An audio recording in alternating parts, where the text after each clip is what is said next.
So Kollman's greenhouse, actually, my dad bought the greenhouse from Carl Herrick in the early 70s while he was in his senior year at Ohio State.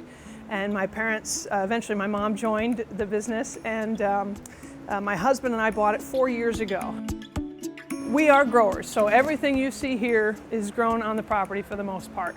Poinsettias, which is obviously what's all around us now, we've been growing since early July. Cyclamen usually come in, I think, in August, and various other plants stage from there. So we get them usually, they're small plants, maybe 2 or 3 inches tall, or we seed things from the seed all the way to the finished plant. We do that all here. Myself, I have 2 degrees in horticulture. Our head grower, he's been here since before I was born, so he's been here a long time.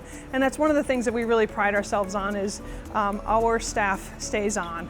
And they are knowledgeable and they know what they're talking about. And so you can come in, you can ask a question, we're happy to help. We're happy to do what we can within our knowledge. And if we don't know, then we start making phone calls. We have different sizes. All the way from a 4.5-inch pot size, which is great for a tabletop or a little gift for a friend, or we have a 6.5-inch single pot, a little larger, 7.5-inch double stem. It's got 2 plants in it, 8.5-inch triple stem, 3 plants, and a 10-inch quad is what we call it. It's got 4 plants. Very large, usually sits in a foyer or somewhere in a corner, makes a big impact statement. We've got the hanging gardens. You can see we've got them smattering through the greenhouse here. Again, it's another nice big impact plant. Oftentimes people don't hang them. Nobody really has a place to hang things in their home. So they end up on a coffee table, or if you have this type of house, a flower table in the foyer, or I've got a customer who puts it on her grand piano. The most important thing is water management on a poinsettia. You don't want to overwater and you don't want to underwater. Poinsettias will tell you when they're unhappy. Unfortunately, they tell you the same way whether they're too wet or too dry.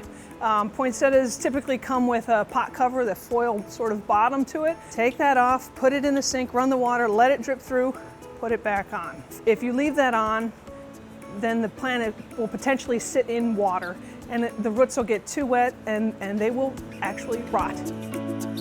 For other greenery items, we've got mixed wreaths with some berry juniper and pine cones and incense cedar mixed in. We've got swags that you can hang on your door. We have loose greens that you can make your own porch pots. And if you're not that creative and don't know how to do that, we sell actual bundles, so you can just put them in. And the coolest thing that we've started to sell are these orbs made of cedar. And they hang, and they've kind of got 4 things that come down, and then we put a really neat little decorative Christmas ball in the center that really lights it up. When my husband and I bought the business 4 years ago, many people told us that they were so happy it stayed in the family. They were happy to continue to see us. They ask about how my parents are doing in retirement, and they just, it's just a real small feel, even though we're a fairly large operation.